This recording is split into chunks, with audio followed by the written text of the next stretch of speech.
आज सकाळी सकाळी आईने शरयूचं आवरून दिलं, कारण आज तिच्या स्कूलमध्ये रक्षाबंधनचा कार्यक्रम होता आणि असं काही थोडासा नट्टापट्टा करून आज ती चाललेली होती आणि खूप जास्त मटकत पण होती.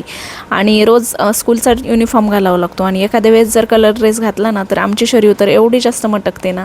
आणि ती कशी दिसते नक्की सांगा कमेंटमध्ये. त्यानंतर मटकून वगैरे झालं, तिला स्कूलमध्ये पाठवलं आणि आता माझ्या घरातले कामं चालू झाले.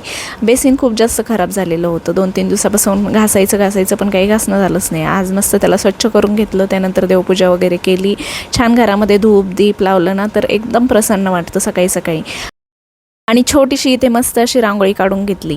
आणि आता खूप जास्त सण जवळ आलेले आहेत, त्यामुळे काल दारावरती रांगोळी विकायला आलेली होती. म्हटलं मार्केटमधून जास्त ओझं आणण्यापेक्षा मी दारावरती खूप सारे कलर आणि पांढरी रांगोळी पण 4-5 किलो घेऊन ठेवली.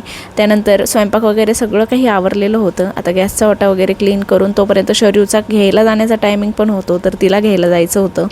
त्यानंतर आमचं बाहेरचं जे तुळशी वृंदावन आहे ना तर ते एका असं फरशीवर ठेवलेलं आहे आणि ती जी फरशी आहे ना तर ती खूप जास्त खराब होते. आणि 2-3 दिवसाआड जर असं तिला धुवून काढलं तर ठीक आहे, नसतं मग रांगोळी वगैरे एवढी काही छान दिसत नाही. आणि स्वच्छ केली ना तर एकदम मस्त वाटते आणि त्यावर रांगोळी पण उठून दिसते. तर उद्या रक्षाबंधन आहे आणि त्यासाठी पण माहेरी पण जायचं आहे, तर माहेरचे छान छान ब्लॉग तुम्हाला 2-3 दिवस बघायला भेटतील. आणि त्यासाठी पॅकिंग वगैरे पण करायची आहे. मुलांचं माझं सगळं काही आवरायला बराच वेळ जातो आणि आज संध्याकाळी मी जाणार आहे. त्यानंतर बाहेर पण सुंदर अशी रांगोळी काढून घेतली, साधी सिंपलच, पण एका छोट्याशा रांगोळीने पण बघा ना किती सुंदर याला लुक आलेला आहे. आणि सध्या पावसामुळे तुळस तर एवढी छान दिसते. चला, व्हिडिओ आवडला असेल तर नक्कीच सबस्क्राईब करा.